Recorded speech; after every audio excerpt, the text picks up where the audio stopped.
e bem-vindos a mais um IPAcast. Hoje quem fala com vocês sou eu, Rafaela Palomo, trazendo mais um cast centrado nos nossos companheiros argentinos. No IPAcast de hoje, vamos abordar o artigo Revistas, Mapas e Recorridas, La Nueva Generación Literaria em La Argentina de los anos 20, publicado na revista Antíteses da Universidade Estadual de Londrina em 2019, e escrito pela autora Karina Vázquez, que é professora de Filosofia e doutora com menção em Ciências Sociais e Humanas pela Universidade Nacional de Quilmes e Universidade de Buenos Aires. Ela escreve sobre revistas argentinas e estrangeiras e os processos de renovação literária que levam novos escritores adiante durante o início do século XX. Bora pro texto?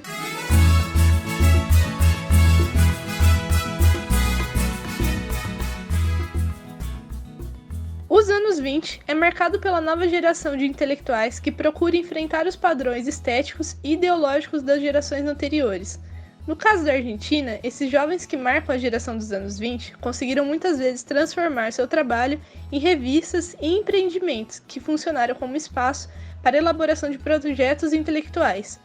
Uma das pioneiras e que abriu portas para esses novos escritores foi a revista Martín Fierro, que ficou marcada em sua época por quebrar padrões da geração anterior com seu estilo vivaz e provocativo. Importante apontar que os estudos sobre as revistas e os periódicos têm caminhado cada vez mais em direção à ideia de uma formação de rede de intelectuais, consideradas como os lugares de sociabilidade fundamentais para compreender suas produções e manifestações culturais. Essa perspectiva irá se distanciar da ideia anterior, onde entendia-se que as produções nas revistas eram apenas um episódio na vida do autor, para ele manifestar-se ideologicamente. Essa nova visão crítica entende as revistas como um espaço heterogêneo e de experimentações, onde as relações se baseavam em acordos e premissas em comum, ou em relações afetivas e intelectuais que se moldavam pelos espaços compartilhados, a busca por reconhecimento e as leituras. Vejamos alguns exemplos. Em maio de 1923, a revista Nós Outros apresenta Nuestra Encuesta sobre la Nueva Generación Literaria, abrindo espaço para uma nova geração de universitários que serão reconhecidos e apresentados como escritores. Essa pesquisa que a revista Nós Outros faz traz algumas questões para esses jovens escritores, buscando principalmente entender suas continuidades com as gerações anteriores, com questões que buscam entender quem são aqueles que os inspiram e consideram como seus mestres, suas referências e influências. Diferente de uma visão apresentada por Ortega y Gasset, de uma geração de escritores combativos, preocupados com o plano das ideias, das preferências morais e estéticas, gerações de combate que abrem espaço frente a épocas eliminatórias e polêmicas. Nas respostas colhidas pela revista Nós Outros, observamos a nomeação de uma série de autores das gerações anteriores como sendo autores de referência, mas também respostas mais elusivas, onde respondem não reconhecer a nenhum deles como um mestre, ou então mais simplistas como Borges, que simplesmente diz que todos lhe ensinaram um pouco, revelando aí um anseio dessa nova geração em distanciar dos padrões anteriores em busca de uma perspectiva própria. Outro ponto é que é difícil apontar uma orientação estética em comum entre esses autores, porém é clara a vontade que eles têm de trabalhar, sua vontade de publicar e participar dos debates. Essa geração se distingue das anteriores por ser uma geração que está profissionalizada, que se formou no reformismo universitário e consegue trabalhar e viver da escrita somente. Dessa profissionalização é possível também perceber uma relação de subordinação do trabalho para esses escritores. Um deles responde à revista Nós Outros que não é possível falar de orientações estéticas quando o trabalho corresponde ao cálculo pessoal de cada editor do periódico a que se queira publicar. Entretanto, essa condição vai se transformar ao longo dos anos 20, principalmente quando esses jovens escritores iniciam suas próprias revistas e empreendimentos. Entre esses escritores, formaram-se alguns grupos distintos. Podemos apontar os novos cientistas, que em princípio vão encontrar sua base no reformismo universitário platense, os realistas, os primeiros diretores da revista inicial, os jovens ligados ao Ateneu Universitário e, por último, os que se reconhecem como ultraístas, o qual inclui Jorge Luis Borges e Eduardo González Lanuza.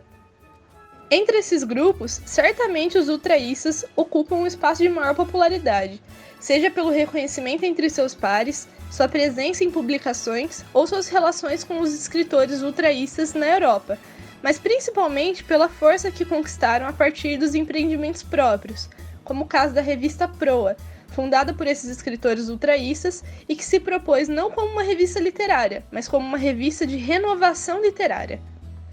A autora se propõe a entender como esses jovens ligados ao ultraísmo vão se transformar em uma das vertentes da vanguarda local, a partir de duas principais operações. Primeiro, o rompimento com o ultraísmo e o modernismo. E segundo, a criação de uma rede de intercâmbio intelectual com outros grupos literários jovens, o que permitirá projetos compartilhados, debates, enfrentamentos, encontros e a emergência de novas atividades. Interessante observarmos de que forma se dá esse rompimento com o ultraísmo. Fica aí comigo para entender mais um pouco dessa história.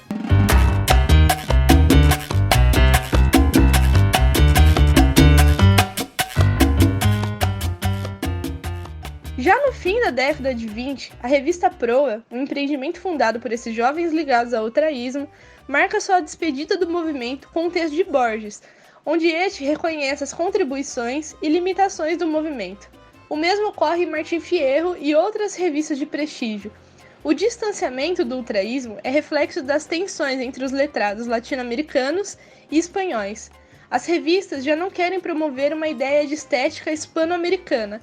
Eles buscam a criação de uma identidade própria, e este dilema irá percorrer os jovens escritores, cada qual a sua própria cultura e país.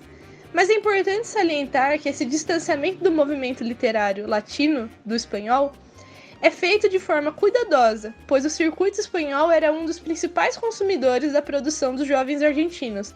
Logo, era preciso uma certa moderação.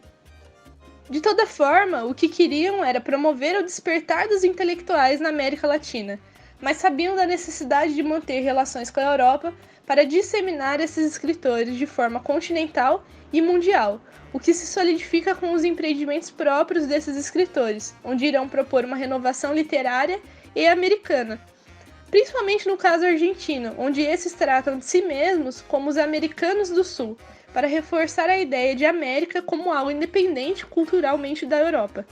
A autora se propôs nesse artigo a analisar as questões que permeiam a rede de intelectuais nos anos 20, utilizando principalmente as respostas dos jovens escritores à pesquisa da revista Nós Outros, onde inicialmente o problema era sobre a existência de uma estética própria dessa nova geração ou continuidades em relação à geração anterior.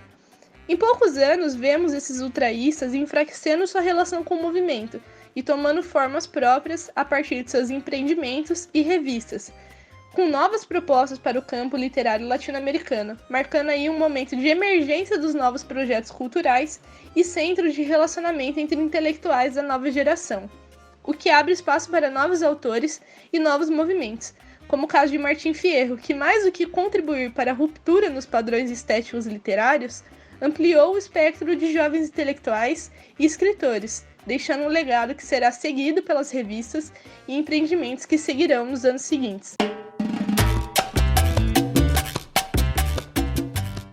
Gostou do tema e quer saber mais sobre a revista Intelectuais da América Latina?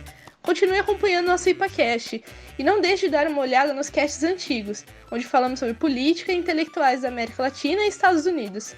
O IPAcast de hoje termina aqui. Muito obrigada para quem permaneceu nos ouvindo. Deixa seu like, compartilha, manda para os amigos e até a próxima!